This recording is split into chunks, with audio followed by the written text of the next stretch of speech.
الله الرحمن الرحيم نحمده ونصلي على رسوله الكريم أما بعد قال النبي صلى الله عليه وسلم إذا مرض العبد أو سافر كتب له مثل ما كان يعمل مقيما صحيحا أو كما قال صلى الله عليه وسلم. محترم سامعین،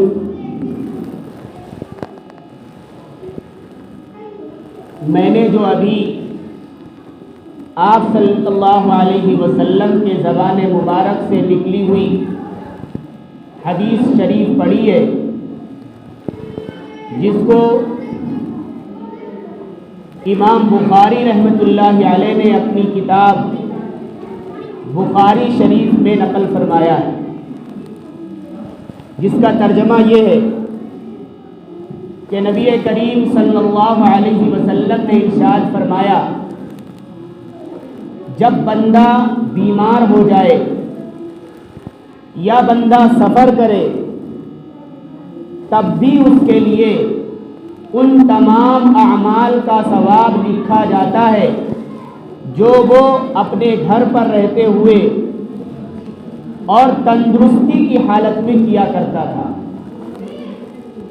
اس حدیث کے راوی حضرت موسیٰ اشعری رضی اللہ تعالیٰ عنہ ہیں، جو صحابہ میں ایک جلیل القدر صحابی ہیں، جن کی فضیلت اسی سے واضح ہو جاتی ہے کہ حضرت ابو موسیٰ اشعری رضی اللہ تعالیٰ عنہ نے 2 بار ہجرت فرمائی۔ ایک بار آپ نے ہجرت حبشہ کی طرف فرمائی اور دوسری بار ہجرت آپ نے مدینہ منورہ کی طرف فرمائی۔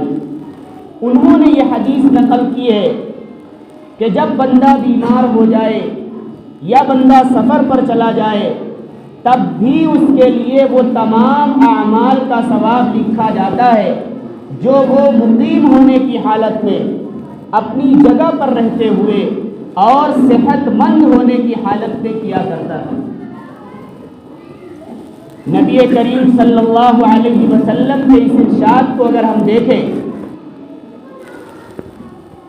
تو کتنی ہمیں آسانی ملتی ہے کہ اگر کوئی شخص بیمار ہو جائے یا کوئی سفر پر چلا جائے تو ہمارے دلوں کے اندر یہ شک پیدا ہونے لگتا ہے، یہ بات گردش کرنے لگتی ہے، یہ خیالات آنے لگتے ہیں کہ کاش میری صحت اچھی ہوتی اور ہم جو اعمال کر رہے تھے وہ کرتے رہتے، کاش یہ سفر نہ کرتے جس کی وجہ سے ہمارے یہ معمولات چھوٹ گئے۔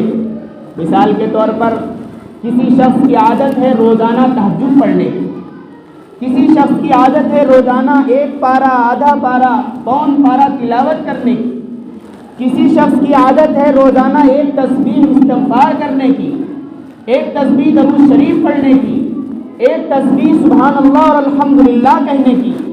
یہ تمام معمولات بیماری آنے کی وجہ سے چھوٹ جایا کرتے ہیں، یہ تمام معمولات سفر کرنے کی وجہ سے چھوٹ جایا کرتے ہیں، لیکن نبی کریم صلی اللہ علیہ وسلم کا یہ ارشاد دیکھیں کہ آپ صلی اللہ علیہ وسلم نے ان اڑتے دلوں کو جان دی ہے کہ آسانی پیدا کی ہے اور ہمارے لیے آسانی کا انعام کیا ہے کہ اگر آپ معمولات کر رہے تھے اور آپ کو کوئی بیماری، کوئی پریشانی آئی یا آپ کو کسی ضرورت کی وجہ سے سفر کرنا پڑا اور سفر میں اس بیماری میں یہ معمولات چھوٹ گئے، تب بھی اللہ رب العزت والجلال کی طرف سے وہ تمام معمولات جن کو آپ اپنی جگہ پر رہتے ہوئے کیا کرتے تھے، وہ تمام معمولات جو آپ اپنی بیماری سے پہلے صحت یابی کی حالت میں کیا کرتے تھے، اس کا ثواب آپ کو لکھا جائے۔ لیکن اس حدیث کا تعلق صرف اور صرف نفلی عبادت سے ہے، فرائض سے اس کا تعلق نہیں۔ نماز ہے، 2 رکعت نماز جو فجر میں پڑھی جاتی ہے جماعت کے ساتھ، 4 رکعت جو نماز جماعت کے ساتھ ظہر میں پڑھی جاتی ہے، 4 رکعت جو عصر میں پڑھی جاتی ہے جماعت کے ساتھ، اسی طرح جو 3 رکعت مغرب میں پڑھی جاتی ہے، اور جو 4 رکعت عشاء میں جماعت کے ساتھ پڑھی جاتی ہے، یہ نمازیں فرض، یہ نمازیں کسی بھی حال میں معاف نہیں ہے۔ اگر آپ کو کھڑے ہونے کی طاقت نہیں ہے تو شریعت ہمیں حکم دیتی ہے بیٹھ کر ادا کر لیجیے، بیٹھنے کی بھی طاقت نہیں ہے تو شریعت یہاں تک حکم دیتی ہے کہ آپ ٹیک لگا کر نماز پڑھ سکتے ہیں تو ٹیک لگا کر پڑھ لیجیے، اس کی بھی طاقت نہیں ہے تو لیٹ کر پڑھ لیجیے، لیکن کسی بھی حال میں معاف نہیں۔ یہ جو میں نے حدیث نقل کی ہے اس کا تعلق صرف نفلی عبادت سے ہے، لیکن جب کوئی بیماری آئے، بندہ اندر ہی اندر کڑھنے لگے اور یہ کہے کاش یہ بیماری ہمارے پاس نہ آتی، کاش یہ سفری حضور میرے سامنے نہ آتا، تو جس کے نتیجے میں وہ تمام اعمال، وہ تمام معمولات کر لیتا جو میں صحت مندی کی حالت میں کیا کرتا تھا۔ یقین مانیے اللہ رب العزت والجلال ہم سے یہ تقاضا کر رہے ہیں کہ تمہیں اس حالت میں رہنا ہے۔ بعض حضرات عبادت میں سختی کو پسند کرتے ہیں اور ان کا دل یہ چاہتا ہے کہ چاہے ہم صحیح رہیں، چاہے ہم بیمار رہیں، چاہے ہم سفر میں رہیں، چاہے ہم حضر میں رہیں، لیکن ہمارے معمولات مسلسل جاری رہنے چاہیے، چھوٹنے نہیں چاہیے۔ مثال کے طور پر بیمار شخص یہ دل میں خیال کرتا ہے کہ جس طریقے سے ہم صحیح تندرستی کی حالت میں بیماری سے پہلے کی زندگی میں کھڑے ہو کر جس طریقے سے نماز پڑھتے تھے، اسی طریقے سے آج ہم بیماری کے بعد جب جسم میں کمزوری آ چکی ہے، جب جسم کے اندر کھڑے ہونے کی طاقت نہیں ہے، تب بھی ہم کھڑے ہو کر نماز پڑھیں۔ یقین مانیے اصل پوچھیے تو عبادت نہیں ہے، یہ بندگی نہیں ہے، اس لیے کہ اللہ رب العزت والجلال ہم سے یہ چاہتا ہے کہ تم بیٹھ کر نماز پڑھو، لیکن ہم اپنی خواہش پوری کرتے ہوئے، اپنی دلی تمنا پوری کرتے ہوئے کھڑے ہو کر پڑھنا چاہتے ہیں اور اپنے آپ کو مجبوری اور مشقت میں ڈالنا چاہتے ہیں۔ یہ عبادت نہیں ہے۔ صحیح عبادت وہی ہے کہ اللہ رب العزت والجلال ہمیں جس حال میں رکھے، ہمیں اس پر صبر کرتے ہوئے اور شریعت کی نظر میں جو تقاضے ہمیں دیے گئے ہیں ان تقاضوں کے مطابق عمل کرنا ہے۔ ایک مزدور ہوتا ہے، اسی کو ملازم نوکر کہتے ہیں۔ ایک غلام ہوتا ہے۔ مزدور اور ملازم اور غلام میں فرق کیا ہے؟ فرق صرف یہ ہے کہ جو نوکر ہوتا ہے، ملازم ہوتا ہے، اس کا وقت متعین ہوتا ہے کہ تمہیں 6 گھنٹے کی ڈیوٹی کرنی ہے، تمہیں 7 گھنٹے کی ڈیوٹی کرنی، اتنی دیر جس نے ڈیوٹی پوری کر لی اس کی نوکری پوری ہو گئی اور اسے اس کی مزدوری دی جائے گی۔ ایک شخص غلام ہوتا ہے، پورے دن اپنے آقا کے پاس، اپنے مالک کے پاس رہتا ہے، مالک کے ہر حکم کا انتظار کرتا ہے۔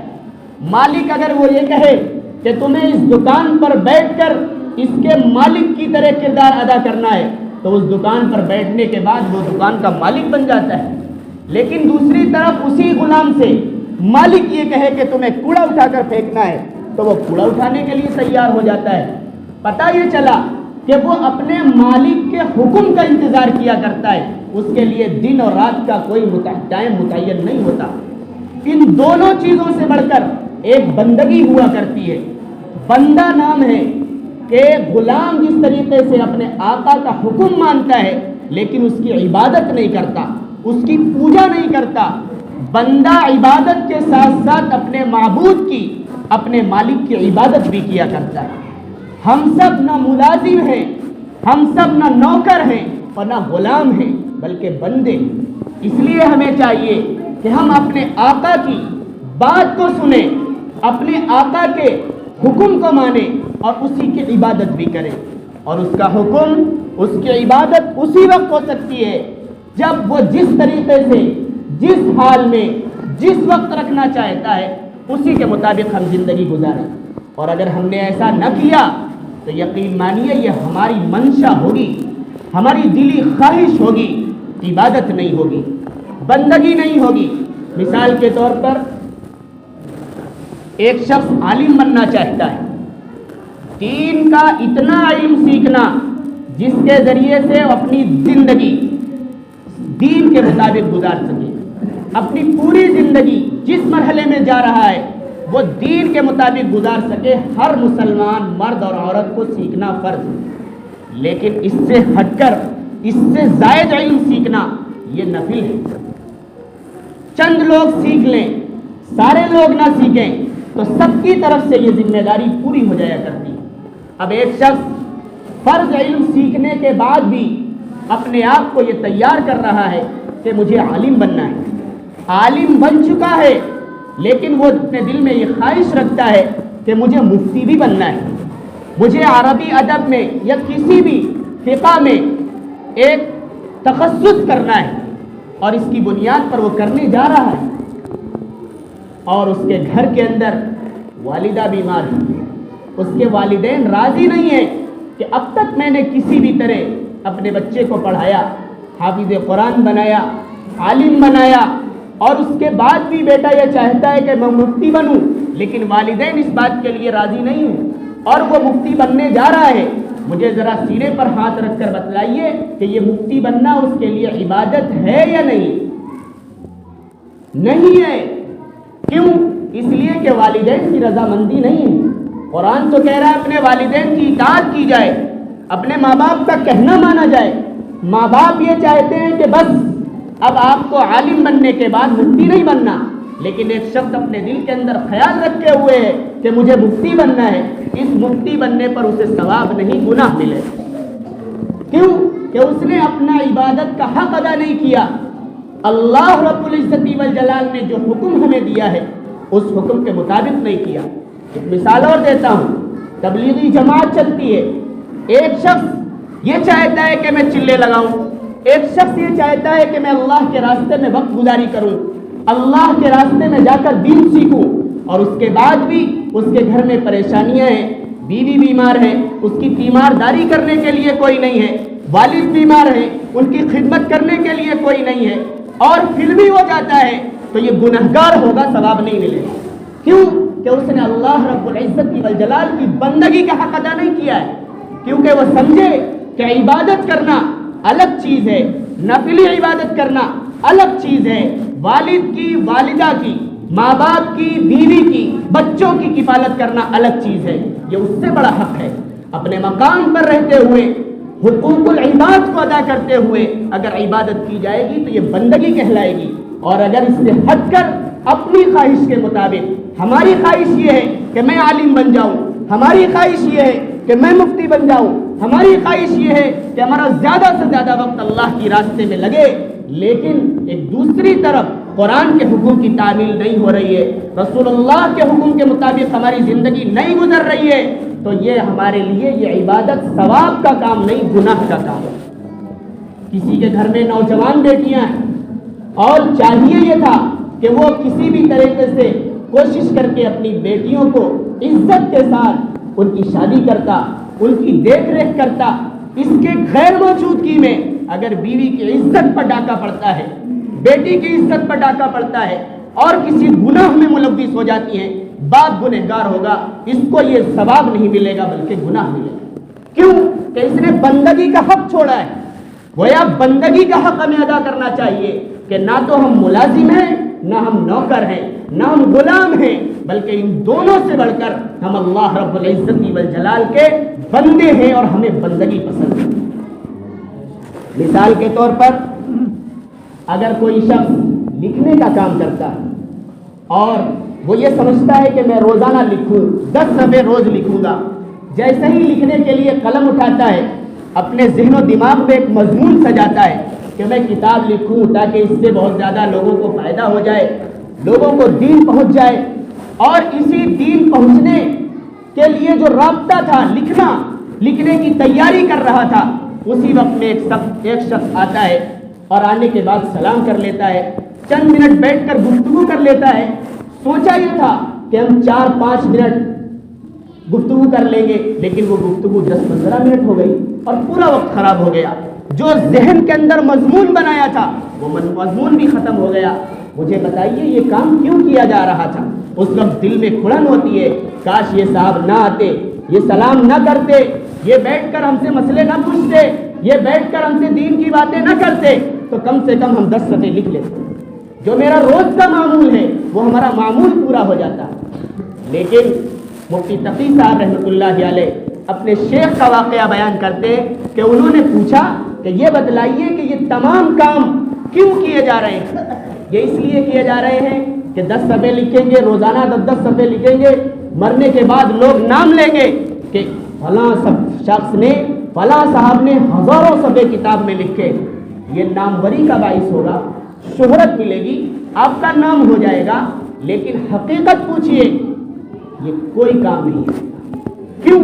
اس لیے کہ وہ شخص جو سامنے آیا تھا اور سامنے آ کر اس نے سلام کیا, سلام کرنے کے بعد ایک مسئلہ ہی پوچھ لیا اور اس نے اس کے مطابق اگر عمل کر لیا تو ان 10 صفحے سے بہتر ہے اس کا عمل کر لینا. تو گویا کہنے کا تقاضا یہ ہے کہ ہمیں ہر وقت, ہر چیز میں, ہر عمل میں بندگی کو دیکھنا ہے کہ بندگی کہاں ہے کہاں نہیں. مثال کے طور پر آپ اویس قرنی رحمۃ اللہ علیہ کا نام جانتے ہی ہوں گے. بہت بڑے تابعی ہیں, اللہ کے نبی صلی اللہ علیہ وسلم کے زمانے میں تھے اور ان کی والدہ بہت بوڑھی تھی. وہ یہ چاہتے تھے کہ میری والدہ کا انتقال ہو جائے, میں فرصت میں ہو جاؤں گا, حج کرنے جاؤں گا, نبی کریم صلی اللہ علیہ وسلم سے ملاقات ہو جائے گی, ان کی زیارت ہو جائے گی, میں بھی صحابی ہو جاؤں گا. لیکن یہ خبر وہاں تک پہنچی, ان کی والدہ کا انتقال نہیں ہو رہا تھا. وہ والدہ یہ کہتی تھی کہ بیٹا اگلے سال اگر میں مر جاؤں تو تم چلے جانا, کیونکہ تمہارے علاوہ میرا کوئی سہارا نہیں, تمہارے علاوہ میرا کوئی سہارا نہیں ہے. اگر تم چلے جاؤ گے میری دیکھ ریکھ کون کرے گا, میرا خیال کون رکھے گا, میری خدمت کون کرے گا. انہوں نے خط بھیجا, نبی کریم صلی اللہ علیہ وسلم کے پاس وہ خط پہنچا. آپ صلی اللہ علیہ وسلم نے وہ خط پڑھا کہ اویس قرنی نے لکھا ہے کہ اللہ کے نبی میں آپ کی زیارت کرنا چاہتا ہوں, میں آپ سے ملاقات کرنا چاہتا ہوں, لیکن میری ماں کی کوئی کفالت کرنے والا نہیں, میری ماں کی کوئی خدمت کرنے والا نہیں ہے, میری ماں کی کوئی دیکھ ریکھ کرنے والا نہیں ہے, اس لیے میں آپ کے پاس نہیں آ پا رہا ہوں. ادھر سے نبی کریم صلی اللہ علیہ وسلم نے جواب لکھا کہ آپ اپنی ماں کی خدمت کرو, کیونکہ مجھ سے ملاقات تو کل قیامت میں بھی ہو جائے گی, لیکن ماں کی خدمت دوبارہ نہیں ہوگی. یہ تقاضا ہے بندگی کا. پتہ یہ چلا کہ جو بھی حکم آتا ہے, جس حکم کے اندر پاور آتا ہے, وہ صرف اور صرف اللہ رب العزت والجلال کے حکم سے آتا ہے, نبی کریم صلی اللہ علیہ وسلم کے حکم سے آتا ہے. آپ صلی اللہ علیہ وسلم کا حکم تھا اور انہوں نے بات مان لی. ایک وقت آیا کہ نبی کریم صلی اللہ علیہ وسلم نے حضرت عمر رضی اللہ تعالیٰ عنہ سے ارشاد فرمایا کہ عمر, قرن ایک جگہ کا نام ہے, وہاں پر ایک شخص رہتا ہے اویس نام کا, اگر وہ شخص یہاں پر آئے تو اپنے حق میں دعا کرائے. پتہ یہ چلا حضرت عمر رضی اللہ تعالیٰ عنہ کتنے بڑے جلیل القدر صحابی ہیں. نبی کریم صلی اللہ علیہ وسلم نے اپنے ہاتھ اٹھا کر دین کی حفاظت کے لیے, دین کی تقویت کے لیے حضرت عمر کو اللہ سے مانگا ہے. ان سے کہا جا رہا ہے وہ اس شخص سے دعا کرانا جس کی نبی کریم صلی اللہ علیہ وسلم سے ملاقات بھی نہیں, صحابی بھی نہیں بن سکے. اور ایک زمانہ آیا حضرت عمر رضی اللہ تعالیٰ عنہ کی دور خلافت میں, جب ان کی ماں کا انتقال ہوا ہوگا, حضرت اویس قرنی حج کرنے گئے تو بار بار کھڑے ہو کر یہ اعلان کرتے تھے, کوئی ہے اویس جو قرن سے آیا ہو, کوئی ہے اویس جو قرن سے آیا ہو. کسی نے پتہ دیا کہ وہ جنگل میں اونٹ چرا رہے ہیں, وہاں گئے اور جانے کے بعد دیکھا کہ اونٹ اپنے آپ چل رہے ہیں اور حضرت اویس قرنی نماز پڑھ رہے ہیں. نماز سے سلام پھیرنے کے بعد آپ نے کہا کہ میرے حق میں دعا کر دو, میرے حق میں دعا کر دو. کیوں کہ نبی کریم صلی اللہ علیہ وسلم کا ارشاد ہے کہ اگر اویس قرنی آئے تو اس سے اپنے حق میں دعا کرانا. خیر انہوں نے دعا کی. یہ مرتبہ کیسے ملا؟ یہ مرتبہ صرف اس وجہ سے ملا ہے کہ نبی کریم صلی اللہ علیہ وسلم کے حکم کی اطاعت کی, انہوں نے بندگی کا حق ادا کیا ہے. آج ہر موقع پر بیماری ہو, پریشانی ہو, خوشی ہو, عبادت کرنے کا موقع ہو, عبادت سے ہٹ کر دوسرے معاملات کرنے کا موقع ہو, ہر لمحہ ہمیں بندگی کو آگے رکھنا ہے, ملازمت کو, نوکری کو نہیں, غلامیت کو نہیں, بلکہ اللہ کا بندہ بن کر سامنے آنا ہے. اور جس حالت میں بھی اللہ رب العزت ہمیں سامنے رکھے اس حالت میں ہمیں یہ کہنا ہے کہ ہم اللہ رب العزت والجلال کے بندے ہیں. اللہ رب العزت والجلال نے ہمیں اپنی عبادت کے لیے پیدا کیا ہے. جب ہم سفر میں جا رہے ہوں, ہمارے معمولات چھوٹ جائیں, کڑھن ہونے کی ضرورت نہیں, دل کو کڑھانے کی ضرورت نہیں. میں نے جو حدیث پڑھی, نبی کریم صلی اللہ علیہ وسلم نے فرمایا کہ بغیر کرے ہوئے ہی اللہ رب العزت وہ اعمال کا ثواب آپ کے نامہ اعمال میں لکھ دیں.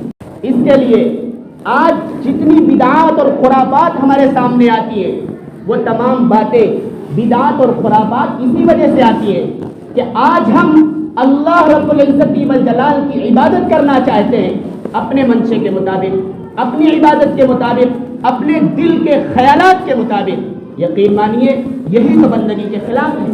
ہم شادی کرنا چاہتے ہیں, شادی رسول اللہ کے طریقے سے ہٹ کر کرنا چاہتے ہیں. ہم خوشی منانا چاہتے ہیں, رسول اللہ سے طریقے سے ہٹ کر منانا چاہتے ہیں. ہم حج کرنا چاہتے ہیں, رسول اللہ کے طریقے سے ہٹ کر کرنا چاہتے ہیں. ہم عید میلاد النبی مناتے ہیں, نہ اس کا تقاضا نہ تو قرآن میں ہے نہ حدیث میں ہے, لیکن ہم اپنی خوشی سے منا رہے ہیں. اسی کا نام بدعت ہے. رسول اللہ صلی اللہ علیہ وسلم نے جن چیزوں کا حکم دیا ہے ان چیزوں پر ہاں کی جائے. قرآن میں خود کہا گیا ما آتاکم الرسول فخذوہ, جو رسول اللہ صلی اللہ علیہ وسلم تمہیں دے اس کو لے لو. وما نہاکم عنہ فانتہوا, جس چیز سے منع کر دے اس چیز سے رک جاؤ. اسی کا نام بندگی ہے. ہمیں ہر لمحہ بندہ ہو کر رہنے کی ضرورت ہے, چاہے خوشی کا موقع آئے چاہے غمی کا موقع آئے. ہم یہ نہ سمجھیں کہ ہمارے یہ کام فلاں وجہ سے چھوٹ گئے, فلاں وجہ سے چھوٹ گئے, یہ پلان بنایا تھا یہ ختم ہو گیا. اسی کا نام تو بندہ ہے کہ بندہ ہر وقت اللہ کے سامنے اپنی عاجزی اور انکساری کو ظاہر کرے. بیماری آ جائے تو اس وقت الحمدللہ نہیں کہنا چاہیے, بیماری آ جائے تو اس وقت اللہ کا شکر ادا نہیں کرنا چاہیے, بلکہ صبر کے ساتھ اللہ سے اس بیماری کو دور کرنے کی التجا کرنی چاہیے. کیونکہ بندگی کا تقاضا یہ ہے کہ ہر وقت اللہ کے سامنے گریہ وزاری کی جائے, گڑگڑایا جائے.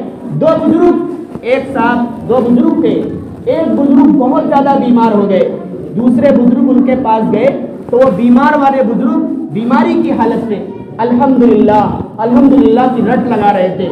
ان بزرگ صاحب نے کہا کہ آپ تو بیمار ہیں اور آپ اس وقت بھی الحمدللہ کہہ رہے ہیں, کتنی اچھی بات ہے, لیکن یہ الحمدللہ کہنا تقاضے کے خلاف. کیوں کہ اللہ رب العزت والجلال نے آپ کو اس وقت بیمار کیا ہے. چاہیے تو یہ تھا کہ اللہ کے سامنے ہاتھ پھیلاتے, دامن کو پھیلاتے اور اس وقت کہتے اللہ میں بیمار ہوں, میں عاجز ہوں, لہذا یہ بیماری مجھ سے دور کر دیجئے.